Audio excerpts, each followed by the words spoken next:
Alrighty, YouTubes, let's draft. What was our last draft? This is draft number 6. Draft number 5 actually went pretty well. We went 6 and 3, had some blue-white flyers. All right, pack 1, pick 1. We have a terrible rare, yet again, Transmogrify. Basically unplayable, it is terrible. Cultivate, really not a bad pick at all. Warden of the Woods is phenomenal, and a card that I hate to see my opponent play, but love to play myself. Indulgent Patrician is also pretty decent, but you don't want to pick gold cards usually as pack 1, pick 1, and this archetype I'm not a huge fan of. And then we look at the commons, and we see a lot of mediocrity and unplayable nonsense. So we're between Cultivate and Warden of the Woods. Cultivate is the more open pick, the more responsible pick. Warden of the Woods is the slam dunk. You're super happy, probably one of the better uncommons in green, and you're happy to play any deck that plays green as well. But we're going to take Cultivate just because it keeps us open, and who knows? I've played a lot of green. If I can move in another direction, I'm not going to fight it. Malefic Scythe is a great card. Animal Sanctuary can also work pretty well, especially in this set where you're trying to just be aggressive, have your creatures be bigger than theirs. It wouldn't be bad to pick it up here and just try and make it work, but Malefic Scythe is a really good card. As is Angelic Ascension, but I would put Malefic Scythe above it. Feat of Resistance, nice combat trick. Frost Breath, nice combat trick. But Malefic Scythe is just a great card. And that pack again was pretty lackluster. This pack, oh okay, pack leader. We could try and go for the dog game plan. And then we Fungal Rebirth. In a way, the format feels a bit too fast sometimes for this card. Like sometimes it can be just bonkers good. Anointed Chorister, good, but not really pack 1, pick 3 good. Shock is just strong, and to see it still in the pack, it's between pack leader and shock for me. Really just looking through all this stuff. And pack leader, if there's more dogs in the set, I'd probably take this. I'm just gonna take the shock, and maybe we end up in black red, who knows? Not really too worried about that at the moment. We just want to find the best cards. All right, now we got Twin Blade Assassins, which I'm a fan of this card, even though it is black. It could still work for us, especially with Cultivate being here. Then we got Turn to Slag. Ranger's Guile is a fine combat trick. Miscast, I just would never play in best of 1. Yeah, there's really not a lot here. Again, to pick from. Secure the Scene, fine. I'm actually going to take the Twin Blade Assassins over the monocolored cards and just see. I'd rather take the higher risk and get the card that's better than take a card that's kind of mediocre and borderline replaceable. All right, now this pack, we still have some good stuff here. Conclave Mentor could work. Just go for that 3-color fun stuff. Deathbloom Thallid is a really good card. Works well with Twin Blade Assassin as well. Colossal Dreadmaw, Skeleton Archer. There's some good cards here, and I think instead of trying to force or grab this card, we don't need to go in that direction right now. Man, but Basri's Solidarity in the same pack? Not too shabby. Colossal Dreadmaw has been just super impressive to me, as has been Deathbloom Thallid. So between these two, I'm kind of cutting out Skeleton Archer, and I'm going to take the Dreadmaw just because I feel like having a higher top end right now is just really good. Oh man, seeing the Basri's Acolyte this late? Whew. Is white just more open? Oh my goodness. Basri's Acolyte still being in the pack is crazy to me. But I think we take the Drowsing Pteranodon just because we got more green going, feel more committed to it. Taking the double white card just doesn't feel quite as good. And getting a 2-drop is also nothing to shake a stick at. Okay, Witch's Cauldron can actually work for us here. Dilophosaur, whatever. Short Sword could be fine, but I'll take the Witch's Cauldron. Shock's just hanging out for now. Skeleton Archer, Liliana Steward, or Ranger's Guile. I actually like the combat trick here more than the skeleton. Sanguine Indulgence. Now we'll take the creature. Let's just take the creature. Whatever. Wow, we're just gonna get 6 of these things. We'll take Rise again because maybe we end up with something that we can partner it up with and take advantage of it. Chorister, not bad. Wishcoin Crab, nope. Duress, nope. Forgotten Sentinel, maybe. I'm gonna take the Prismite. In case we're struggling for 2-drops, that's an option.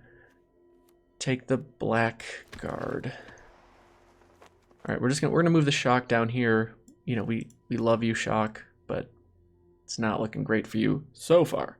Oh my goodness, Deathbloom Thallid's still in the pack. That makes me feel happy, very happy. Ah, the old dumpster fire Bottleneck, okay, interesting. Dub, last pick, dub? What? And we'll auto-select the swamp. That's a good omen for this pack. Not really, just kidding. All right, grub. Carrying grub I've actually been fairly impressed with. Deathbloom Salads here, but then there's also just removal and Gnarled Sage. And I feel like we just have to take the removal because it's removal. And we need that. Oh, Pursued Whale. Garrick's Uprising. I'm a huge fan of that card. It is so good, but we're not probably going to have a ton of ways to activate it in this archetype. And with another Hunter's Edge here, I'm happy to just take more removal. There's some really good cards in this pack. Granted, it's only pick 3 in our second pack, but Grasp of Darkness, happy to grab you. Maybe we wheel one of the Gnarled Sages. I wouldn't be too upset about that, but grabbing some pretty nice 2-drop removal. Happy camper. Wow, lots of good blue in this pack. Pursued Whale and Stormwing Entity. Someone is going to be a happy camper. Unfortunately, like this is where we're seeing the bombs having 2 colors. That's makes them that much harder to splash. I'm going to take the Gloomsower though, especially with us having a Rise Again. Maybe we find some other ways to discard it, take advantage of it. Oh, there's a Tutelage in here too. What? Man, pack 1 had like no blue, which is probably why we're seeing a lot of it in this pack. I'm actually happy to take a second Twin Blade Assassins here. Let me just check the curve. And then we're going to want to try and really lower our curve to make sure we get to those bad boys. Jungle Hollow, Fetid Imp, Brofist Oak. There's a lot of good playables in here. If we're lucky, we can wheel the Jungle Hollow. Actually, wait, let's check. Do we need a 3-drop more than anything?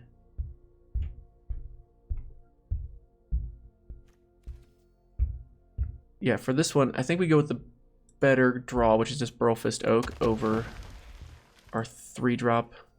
I may live to regret that though. Yeah, because Sabertooth Mauler is a good pick. See, now I wish I would have grabbed the 3-drop. That's my bad. That's my bad. All right. What else we got? Infernal Scarring could work. I'm going to take the Chrome Replicator. Maybe we get enough duplicates to make this thing playable, but our curve's getting kind of high, so I need to knock it down. Another Deathbloom Salad makes that fairly doable. And I'm happy to grab that, although Carrying Grub still being here too. I think we just need to take the 3-drop though. We've got some nice 4-drops, and I'm not going to be upset if I have one too many good 3-drops. I will be upset if I'm short on my 3-drops. There's a lot of blue cards left in that pack. I love this card because the sunflowers are on it, and that's my wife and I's favorite flower. Little tidbit for you there. All right, what else we got? Really nothing too exciting. Maybe we just, I kind of want to play one Run Afoul because there's been games where that would literally save us from losing the race or from their big bomb that's flying. Oh man, we wheeled the Jungle Hollow. All right, here we go. Ugin. Oh no, but Jor-El is not too shabby. We don't really have much card draw going on, but there's actually nothing else for us in this pack, even close. So we will take Jor-El, who works well with Track Down because this says draw a card if you reveal a land or creature, which is kind of nice. Twin Blade Assassins, gonna help us draw some cards. Malefic Scythe wants stuff to die, which helps draw us cards. So there's some synergy here. We can take advantage of Jor-El being in the deck. Make her happy that she chose us. Yeah, well, let's just take a second Dreadmaw here. I think that works, even though there's some, man, Glorious Anthem. Some good blue cards, some good white cards. Thankfully, there's still a pretty nice green card for us. And in this next pack, Invigorating Surge is playable, but I'm really just hoping for smaller creatures. I don't think there's anything really super exciting for us here. I'm just going to take the second Chrome Replicator and expect to cut them both. Oh my gosh. Oh my gosh. Seeing that just makes me sad. Alchemist Gift or third Colossal Dreadmaw. Do we just go crazy with Dreadmaws and just play that? Oh man, Warden of the Woods is still here. Our curve is getting up there, but we're going to try it. Even though it's a super aggressive format, they can't tell us what to do. I mean, they can. Artifact Enchantment, sure, we'll take the low-cost creature that we're not going to play. Caged Zombie could work. We don't need another 4-drop. Yeah, we'll just take that. Bad Deal is a bad card. Ooh, Titanic Growth has definitely saved me in games before. Let's try you. Witch's Cauldron, I just don't feel is really doing much for us here. So I'm going to cut it because we don't have the stuff that... Although Witch's Cauldron does work really well with Jor-El. Maybe that's a reason to keep it around. What's our creature count though? We're at 10 non-creatures. So that alone has to make us make some cuts here in the creature department. We just cut Gloomsower. It's a good card, but I'd like the Trample here, and I like Warden of the Woods. Gloomsower is also more expensive, so yeah, we'll just cut that. We'll take the 2-drop here. And our next pack, a lot of more expensive stuff. Sabertooth Mauler has impressed me. Ornery Dilophosaur hasn't been terrible. Maybe I get crazy and want one of those. Portkillous Vine. Alchemist Gift. The 1-mana combat tricks are not to be overlooked. Turn to Nature. None of that, which we're going to play. Another Run Afoul. Okay. Alright, cuts. I'm going to cut 1 Dreadmaw. I'm going to cut Rise Again. I'm going to cut Witch's Cauldron just because this only works with Jor-El. And you don't want to play a card that really only works with one other card because that's not going to work out great for you. Alright, we go first. We've got a great 2-drop and into a pretty solid 3-drop with Deathbloom Thallid. Or if our opponent's slow on the play, we can play Cultivate and get to our Twin Blade Assassins pretty quick. That's not too upsetting. Alright, we're hitting our big costed stuff. Classic best of 1 drafting variants, but if our opponent plays nothing here, Cultivate helps us make sure we play Twin Blade Assassins on turn 4. That's going to feel great.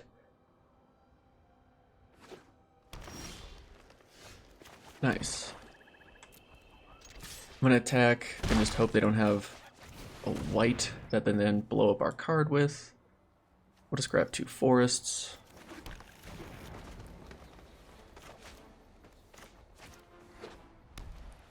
Then if we hit a land, we got Warden of the Woods. Life's good.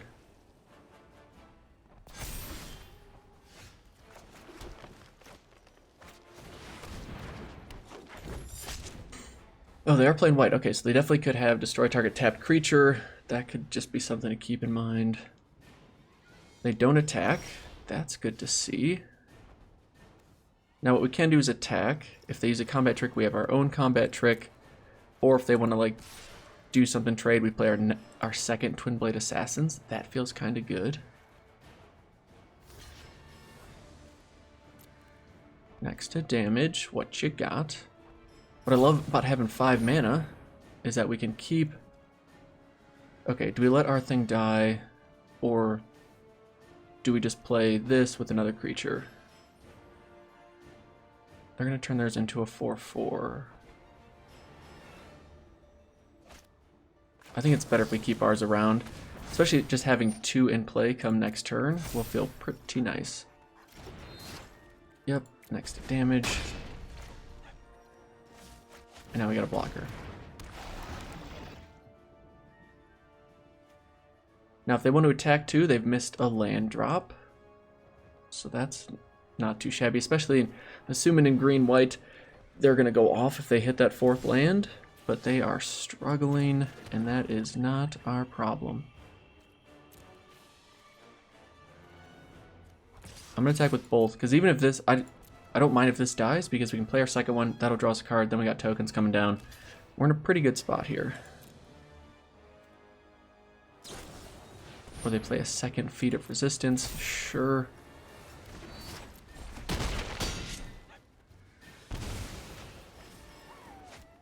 Yeah, we'll play this down.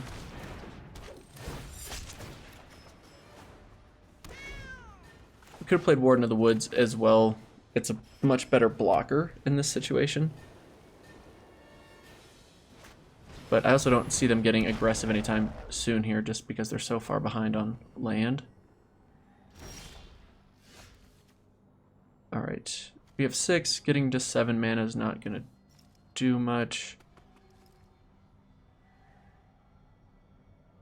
So, alright, what's nice about here is we can attack, and if one of these things dies, we basically replace it with a card and another creature. So, don't mind that at all.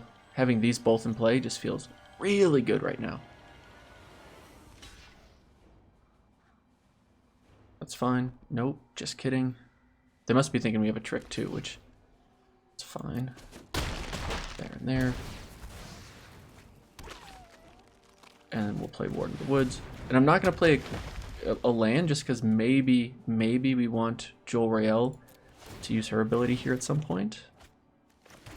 And there's just a bunch of land anyway. Gnarled Sage, that's a good card. I'd love to get a combat trick to protect Warden of the Woods. Alright, we're going to keep drawing land, but we can make everything we attack with into a 5/5. That is kind of good. And maybe they forget about Jor-El's second ability, because if they block anything here, it's going to die. If they don't block, we just kill them too. So, yeah, unless they have Ugin and it's coming down next turn, I think we got them.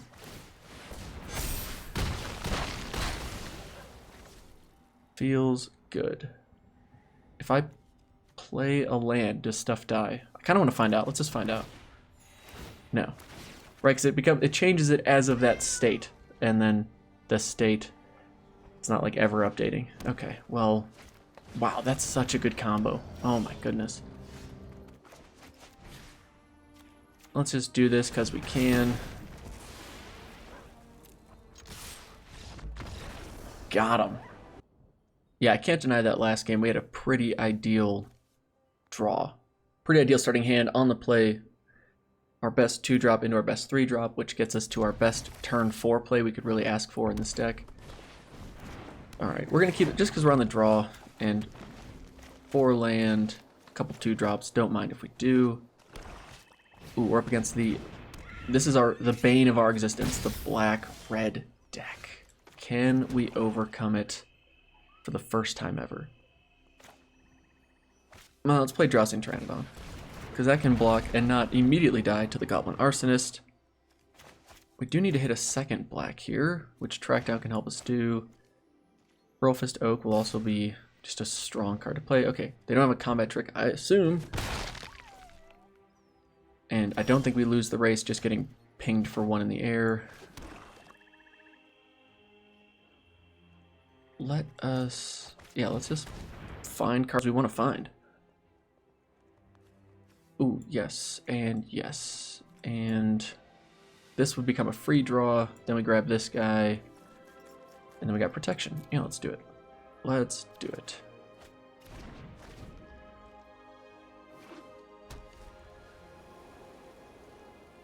Kind of wish there was like 2 land on top just to get 1 to the bottom. Daybreak Charger. Okay, they're just swinging life away in the air. That's fine. I do want to be careful though, because in this format, this format will really test your ability to be able to stay on the offensive even when things aren't going great for you. We're just going to keep adding to our board. And then next turn, we can play Burlfist Oak, equip, start swinging with the Pteranodon. Feeling good about that. Or actually, what we can do is we can equip, attack, they go to double block, blow something up with Grasp of Darkness, blow this up with Grasp of Darkness. That needs to go. Yeah, I'm sure. I'm alright trading, just because I feel like we're about to start getting ahead here soon. Throw that on you. And attack. What's nice is we have removal and protection for this. Now I'm just curious if they're going to be able to trigger or activate this thing, because that could definitely be a problem. But let's use our mana here. Then we're attacking for 8 next turn. They're kind of on a 2-turn clock, depending on what they got going on. Maybe they keep Fetid Imp back, thinking that'll protect them. Our opponent keeps missing land, or keeps missing land drops. That is unfortunate. So we're gonna get hit for 3 as well. Yeah, that's gonna put us on a clock. We gotta make sure we speed it up.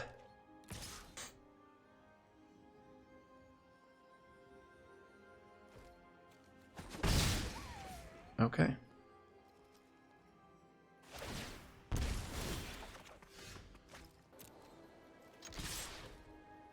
kind of a bummer that we only have 2 black here.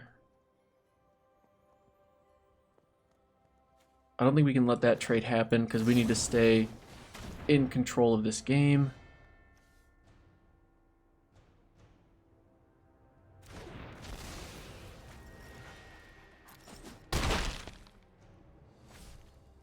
End the turn. What we do need to find is a card draw of some sort, because if they play another one of these here, Revitalize, I'm going to be in some trouble. We just need a creature. We need a creature of some sort. Ooh, that really hurts. That could cost us.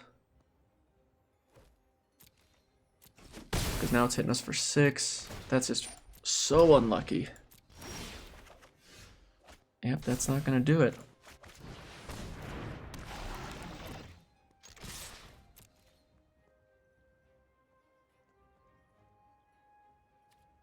Alright, I'm just gonna say good game. They got us. That's... I did not see the dub coming. I was thinking we kill their Death Toucher, and then we win the race that way. Was not to be. Alright, we go first. We've got enough 2-drops that I feel okay keeping this. We're playing 17 lands in this deck. I'm tired of the 16 lands just not working out very often, so hopefully this one can work out. Although we don't want to see any more big drops, we just want land. If you could, pretty please, hit us with some land. Ooh, that is unfortunate. Thank you. That is good for us. Let's just try and get ahead. Next turn we can play Deathbloom Thallid. If we hit a second green, that'd be really nice. Ooh, we're up against a mirror matchup, although I like their turn 2 play a lot more than ours. That's a good play. That's a good draw for us, though. Play that down. Do we attack here, though, to trade and just give them that chump blocker, make our scythe even bigger and better? I kind of want to. I kind of want to just keep making every one of our threats huge, because then if we finally get Colossal Dreadmaw down, then we've basically got like 1 turn swing for the win. And with this stupid thing on the board, I don't think we can really take our foot off the gas pedal. That's a good card. That's a really good card. It's just going to give them like non-stop token generation. Yeah, equip that there. And just keep swinging.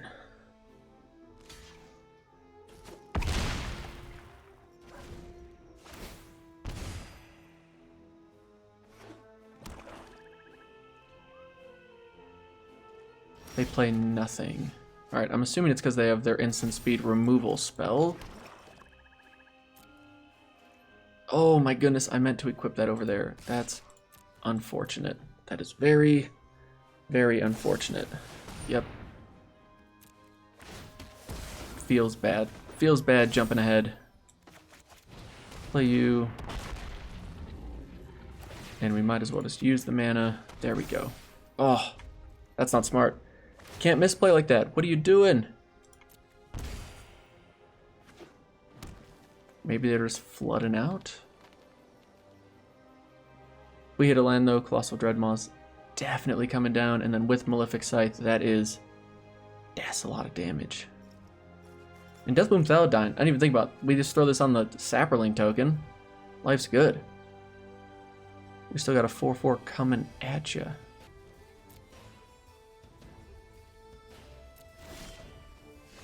Ooh, that feels good. I kind of want to just attack. See if they have some removal. Oh my goodness, man. Them finishing blows. Too good. Alright, but we will take that out, because that's got to go. Resolve. Done. But, look at that. We still end with a 5/5. That's why Malefic Scythe is so stinking good. Now we just need our 6th land. They've got no problem there. Alright, they got their own Drowsing Pteranodon. I like this board state with what they're doing. I feel good about everything that's happening. Yep, we're just going to make sure that our stuff lives and yours doesn't. End the turn. Now, unfortunately, we don't have a way to really get around multiple creatures. Never mind, everything's fine. Right there. Well, if we don't hit land, it's good to at least hit removal. I will take that basically every time. Whew. Okie dokie, we got there. Malefic Scythe is too good. It's just too good. That's all there is to it. We go first. It's not a great keeping hand, but we're just going to be greedy and hope we don't run into a white-red aggro deck. Turn 2 Scythe, turn 3 Cultivate, turn 4 Twin Blade Assassins. Maybe we get lucky, we hit one of our 1 or 2 drops. If I was on the draw, I'd probably mulligan this hand, but I hate mulliganing on the play. Especially in this format, being down on cards just feels awful. It feels so bad. Alright, black, turn 1, fantastic. Well, we know what we're discarding when they play, or when they sacrifice their Liliana Steward. I wish we could have started with our Liliana Steward. Ooh. Oh my goodness. Getting punished, that aggro start. Okay, that's a better play for us to make right now, just because we cannot keep getting ran over. And then next turn we can still play Cultivate and Ramp and play Malefic Scythe, and then if we get Warden of the Woods down, that may just stabilize everything. Unless of course they play the Flyer and then dub it, and then we're just all kinds of sad. Maybe our opponent is hitting land problems. I mean, we ran into 2 of our 3 games. Our opponent has had mana problems. The second game didn't really matter. Never mind, everything's fine, although it is a slow land to play. They could have had it in their starting hand though, because they just wanted to curve out, and they are doing that just dandy. Are they going to attack? I think not attacking here is a mistake on their part though. Yeah, I think that's the best bet. Not ideal, but the best bet. Might not have hurt to attack before playing your creature, just to even feign having a creature or a combat trick. Oh, let me just make sure. Yeah, we need green, green. You go into play. And then you get equipped there. How nice. No attacks. And then if they... Actually, if they make us discard a card, I think we just discard Track Down. Because we can go next turn Warden of the Woods. Feels good. Man, Cultivate is so nice in this deck. The fact that we keep hitting it in our starting hand. Alright, they got 4 in their hand. We got 4 in our hand. We're only at 17. For some reason, like, it just feels when your opponent curves out like that, that you were just so far behind. But it's really not the case. I think we're doing just fine in this game. Alright, no attack from them. Oh, you know what? Drawing Ranger's Guile makes me want to play Twin Blade Assassin now. Just because if they try some combat trick shenanigans, we can keep ours alive. So I'm going to do that. And say go. So we want to make sure we can block and kill this. Now if they have their whatever combat trick that gives it protection from a color, that's fine because it doesn't kill us. It does create them 1 token. But I think keeping this Ranger's Guile up is going to really save us some pain and agony here. They're like, that's so annoying, but every time this dies, what's going to happen? Okay, got some card draw. So they're just waiting for their life gain payoff. Or I guess their life gain, they have the payoff. Are they going to attack? Nope. We could Ranger's Guile. No, I think we just play Warden of the Woods. No need to get tricksy here. Keep that around. And now next turn, 3, 4, 5, 6, 7, 8. So they have exactly 8 power if we attack with Warden of the Woods. We can attack and take out 3 creatures with it. That'd be pretty fantastic. Opponent keeps missing land drops though. Interesting. Ooh, Flyer. Okay. Lots of damage. Doesn't feel great. So we're taking 6 here. No, oh, we're only taking 3. This thing can't attack right now. Okay, so now we're on a 3-turn clock. If we can hit one of our removal spells for this thing, we'll be in business. Make us discard a card. That's totally fine. Do it. Do it. Sacrifice it. Do something. Look, even your dog's getting angry with you. Like, make a move. Our foxy friends here is happy. We're gonna be okay, buddy. Alright, yep, discard the land. Oh, that's a card. And that does help us make sure we win the race. So we're gonna attack. I mean, we have to get aggressive. There's no way we just sit back and wait. Okay, they decide to block. Sure.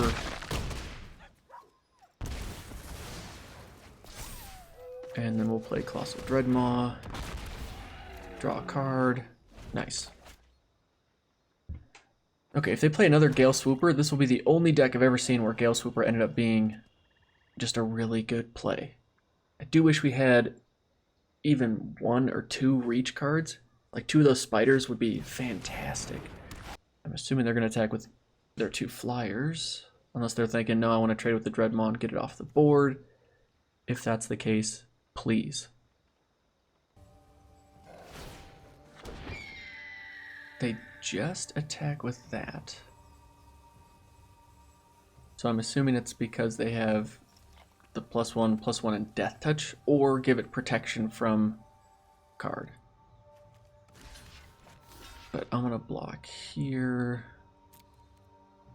I'm just blocking with the assassins because this has trample, this has vigilance. There you go. Feeder resistance, sure. Doesn't save it, just lets you get 1 counter down, or 1 token. Ooh, that is a good draw for us. So now we have the mana we need to do everything, essentially. We can remove something. Yeah, let's just get rid of you.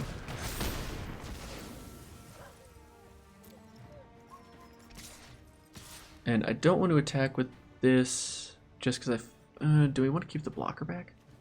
Because I mean, this is lethal now. Yeah, that's fine. There's no way they're going to double block. I guess they could double block with these 2.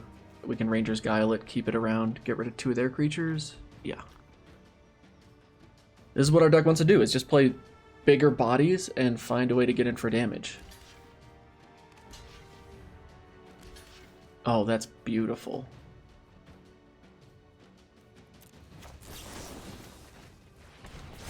Keep this around. Gets rid of everything on their end. And sure, we'll equip that over there. Draw a card. Feels good. Okay, now if they don't destroy us this turn, which I don't know how they could, we've still got a 7/7 with trample. Granted, if they drew their destroy target tapped creature, that would be a bummer. But if they attack with anything, I mean, we're in a really good spot.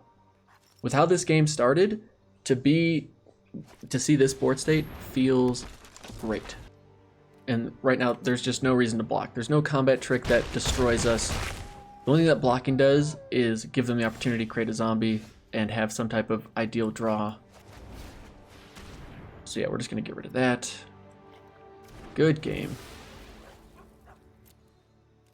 Are you going to let us attack? Are you going to scoop? Nope, you're going to scoop. All right. We got there. Feeling good. Ooh, we made it into Platinum. All right, let's go. Platinum tier 4. I got to admit, I'm really liking this deck. And this is not a bad starting hand. 1 into 2 into 2 into 4. We hit a land. That wouldn't be too shabby. But we do need to hit some interaction and or synergy. But having Joel Rail down on turn 2, no complaints here. Ooh, and our opponent had to hit that mulligan.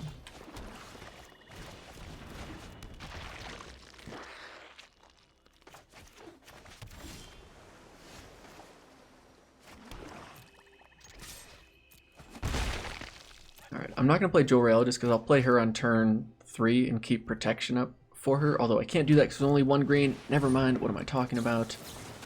Oh my goodness, they have this card. We need removal for it. Please, removal. Next tube attack.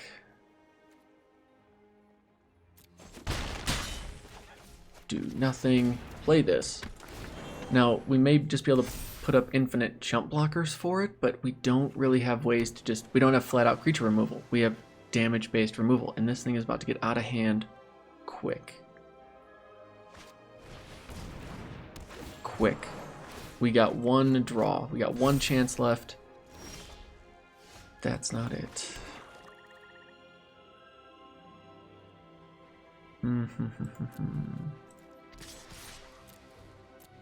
Well, all we can do is just keep trying to attack.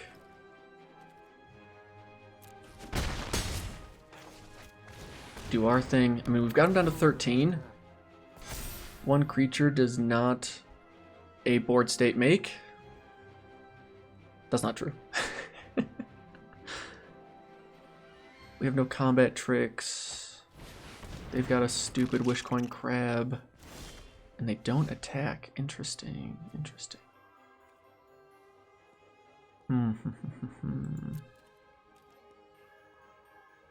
So what I don't want to do is be in a position where we're forced to use our combat trick. But if they go to like double block here, no, they're just going to take the damage. Interesting. So my thought is we could hit first. Now I feel like we gotta keep the combat trick as like our surprise play. Play Deathboom Thallid. Make you discard a card. Untap this, make it bigger. Alright, end the turn. We got a 4/4.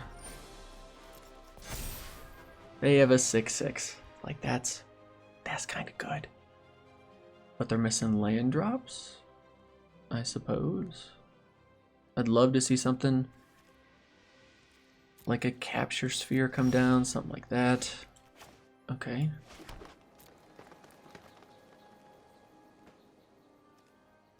I think we can just keep sending in.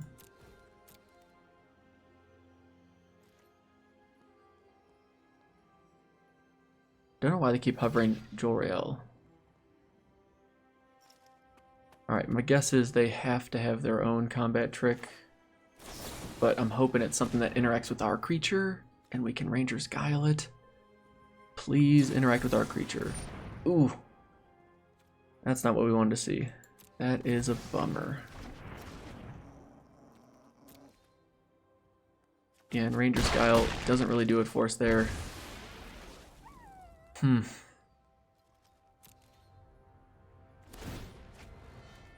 this card is such a problem on curve. Such a problem. Alright, Sky Scanner. Certainly you'll hit your land here now. Nope. Still just not attacking. Interesting. Yeah, I guess I just play you and pass. Surprised they didn't play the Wishcoin Crab, because if you're assuming we have a combat trick and you're just going to counter it, why not go for the easy kill? Unless maybe they thought we had two ways to get in. And maybe... Oh, maybe we should swap out the Ranger's Guile for the Alchemist's Gift, because that would have saved us here. Alright, track down. Wow, none of you are helpful. Just tremendous. Now we have a 6/7. Even turning you into a 7/8 doesn't do anything for us. Play you down and just have a super wide board state. Now if we get something like Malefic Scythe, if we get a way to just get something in, I mean, we're not out of this game. But if they give this thing, all we need is a rousing read on this thing and it is game over. Or we can just draw enough cards to use Jor-El as our win condition. But I've seen the Lore Scale Codal rousing read combo is just really good. Past the blockers. It's 10. Do we try and kill it and just see maybe they're being a little greedy on it? 3, 6, 8, 10. 12, lose our entire board. If they have +4, this gets rid of it. Alright, so that's the question. Do we just go for like the chump block route forever, or do we really try and get rid of it here and throw Joel Rail to it? Because if they have +4/+4, we have to commit everything. 3, 6, 9, 10, 11, 12, 13. This gets us to 14.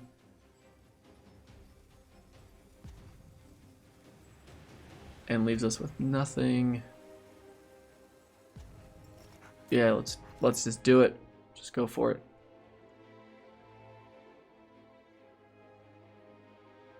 Leaves us with tokens. You got it. Yep. So they had it. 2, 5, 6, 7, 8, 9, 10, 11, 12. Yeah, it doesn't matter what we pick. Just to let Joel Rail know that we care about her the most. Do they have multiple combat tricks? Oh my goodness. Alright. Good game. We're just not going to waste our time with that nonsense. Good deal. We needed our removal, need our interaction just like a couple turns earlier before their lore skill codal got way too out of hand. Okay, I'm gonna swap out the Guile for the Alchemist Gift. Any other changes we want to make? I feel pretty good about what we're doing here. Let's go. All right, opponent goes first, but we've got great turn 2 into turn 2 into turn 1 land. Nope, we really could use a land. I'm not going to play the black, because then if they play a creature, it'll ask us if we want to Alchemist Gift their thing. We don't. Oh, look at these. I haven't seen these sleeves. Oh, and they're waving in the wind. How nice. All right, we really need that third land. And then our fourth land. If we hit our fourth land, we'll be in business. Hello. I'm not talking to you. Just in case they have a counterspell, we'll play Masked Guard. Why did I not play it at instant speed? Because if they're looking to like counter it or something stupid, I don't know. Oh my god. And of course, this is just too good. And of course, if we were hitting land drops, we'd be fine. Oh my god. This just hurts too much. To lose 2 games to this stupid card. Oh my god. Can we please not lose to this card 2 games in a row? What? How is that possible? That's insane. That is genuinely insane. Alright, yep, equip there. And hope they block? There's no way they block. Okay. Play Joel Rail. So what's the plan? Next turn, we hit land, we kill one of these with Hunter's Edge. Attacking was dumb. I should not have attacked. I'm tilted by the fact that we've seen 3 lore scale codals this quickly. Oh man, I don't want to chump block. I can't chump block, come on. This should not be allowed. There should be no draft where someone ends up with 2 of these and then of course finds the beautiful, oh deck, how can you not help us hit our land there? All right, well we have to make sure we hit it now. Look, we did it. That's land 4 and land 5 helps us. Yeah, I mean, oh my gosh. At least it creates us a cat token, right?